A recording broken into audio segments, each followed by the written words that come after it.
man. DJ Scream, Hoodrich, man. Mixtape champion out here in Ohio, man. You know, we used to get it in Ohio, man. What's up? Boss Magazine, talk to me. Maybach music. That money, motherfucking remix. DJ Scream remix. I'm just working, man. I got radio down in Atlanta, Hot 107.9 ATL. I do that every Monday and Thursday.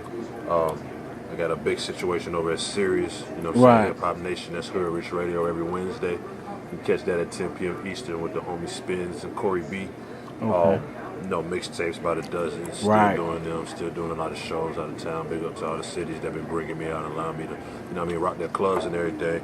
And we're working on that DJ Scream album. We're keeping it on the raps right now, but I'm getting the beats and the hooks and everything together. So I can expect that late 2011, early 2012, and they'll blow us up. It's various situations. You know what I'm saying? Like I'm a type of person that I pay attention to what goes on. You know what I'm saying? Like when I go to a club, I listen. Like if there's another DJ DJing, like I don't like clubs. Like I don't go party. You feel me? Right. So if I'm there, I might just pop them in the club and I just listen. So if I either hear something that catches my ear, or I see people reacting to a certain artist or a certain song, then like that's what I gravitate towards. You know what I'm saying? Right. So some of the situations are just natural, and some of the situations are people that I don't really know, but they reach out to me, they send me their music, we build, you know what I mean? Of course, everything's business, and that's what it is with the independents, you know what I'm saying? Right. As far as the major artists, like, it's usually a random call when I'm least expecting it. When I first worked with Project Pat, I thought it was a prank call, because I was like, Project Pat is on my phone, like, Yeah. motherfucker, I grew up. Where I was on the road with D4L, Okay. and we just toured the whole nation. And when it slowed down, Lo was like, I want to do a mixtape. At the time he had like 3 records. I'm like, you can't do a mixtape with 3 records. Like, we got to go in. So he's like, here, come fuck with me, help me. You know what I'm saying? So we sat in with him and he recorded, and I just saw something in Lo like this nigga swag is different. Like, I think this shit gonna work. And I used to tell my partners that, and I started putting my partners on one by one on a record at the time he had out was called Let's Get It. You know what I'm saying? And then, he was doing this thing. He started getting shows. We did the first mixtape, I'm the Man. He went strong for a year, and then he recorded this record called They Know. You know what I mean? The rest is kind of history. So that's how the Low situation came about. And Low and Rocco was so cool, like from the streets. You know what I mean? Rocco was deciding to go another way with his mixtape, but Low got on the phone like, man, you need to fuck with Scream. Right. Scream's like, the next nigga, you know what I mean? So big up the Low for, kind of put that together. And me and Rock built a relationship too. Those my brothers. Like, both. To do, I had a series I still do, Heavy in the Streets, and that was just basically like all of the music in the South that was buzzing. You know what I'm saying? So that's how like mixtape fans got to know me. Like, they're familiar with the Heavy in the Streets. Back in the day when I was on the road with Crime Mob, fucking around with Trillville real hard. During the crunk era, I had Only the Crunk Survive. Okay. So the mixtape people knew me from that, because I've been doing mixtapes forever. Now, the first groundbreaking, major mixtape that got my phone ringing was definitely Shawty Lo, I'm the Man Part 1. Okay. The mixtape that changed my life was Shawty Lo, I'm the Man Part 2. Yeah. I think that there are pros and cons with it. I think that I say this straight. I think some people are abusing it. I think some DJs are abusing it. I think that some artists are abusing it. Like a lot of artists are putting out like mixtapes with no DJ. Well, that's like spaghetti with no pasta. Like, what the fuck you doing? You know what I mean? So I just think that we just need to have a clear understanding of what a mixtape is. In my definition, a mixtape is either a DJ taking a bunch of dope music like Clue used to do and putting it out to the streets, exclusives, that type of shit.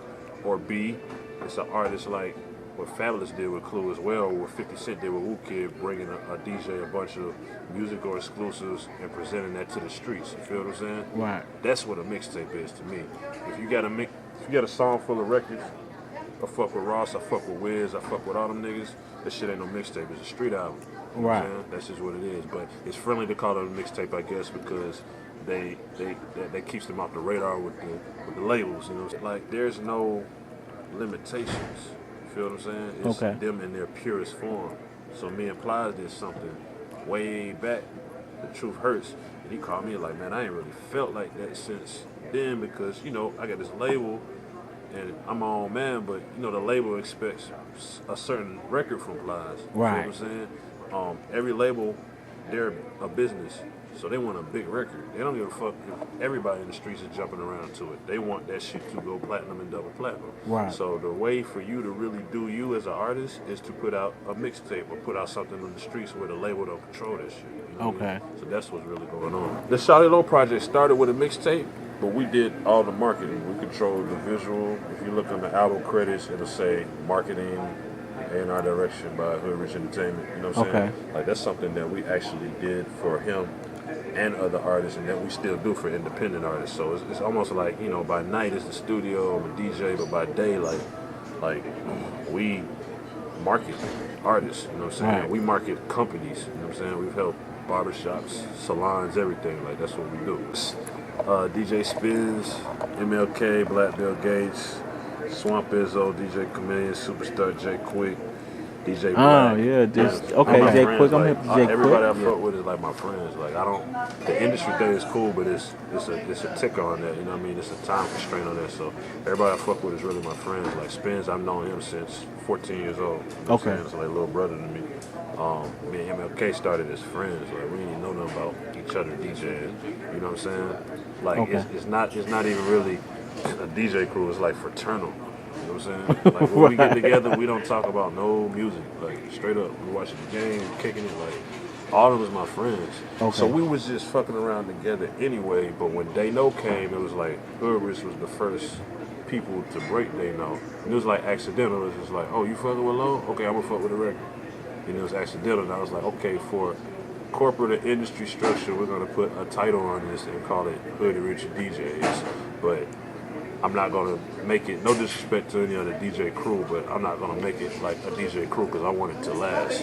Like a decade from now, I want people to still look at it as, damn, they still together. Like, I wonder why they still together or they ain't fell out over no money or whatever, because we're genuinely really friends. Like I've known everybody like years. A lot of mixtapes just, they were the first one to fuck with me and I'm just loyal. You know what I'm saying? I'll be honest, like, and shouts to them because we could do business in the future, who knows. But that Piff wasn't fucking with me. You know what I mean? So it's like from the get-go, a lot of mixtapes was fucking with me and they grew and I grew. In Atlanta right now, the hottest people is definitely like Future, Rocco, 2 Chainz, you know, some people might look at Travis and call somebody whack, but I see talent in everybody. Whether they're just good at just rapping, but their hooks aren't good, or whether they're good at hooks and their raps aren't good, or whether they just got a cool swag, or whether they just got the juice on the streets and people fuck with them from a street perspective. Like, I kind of see something in everybody, you know what I'm saying? So those are the names in Atlanta right now that if you come to Atlanta that are moving, but if you ask them, like, those are also artists that me and my partner Rip, like, Future been on our radar. As far as for a couple Atlanta, years. man, I like to get in with the boy Walker. And the crazy thing is, me and Walker cool. We just ain't did no mixtape. You know what I'm saying? I like to get in with the boy Walker. Shit, and then just outside of the south, the southern demographic, like niggas in the Midwest, like Twister or something, a Legend. You know what I'm saying? That'll be dope. Or, it was dope when me and Wu Kid did Snoop Dogg, because I ain't never think that would happen. Right. You know what I'm saying? But anybody outside of the demographic that's dope. Biggest, the mix, like I said before, the mixtape that changed my life Is that was Shawty Law Part 2. They had Busta Rhymes calling me at 10 a.m. in the morning. So that changed my life. Like, I had calls from everybody like that. That was just our hard work, man. We was on Bankhead just there, you know what I'm saying?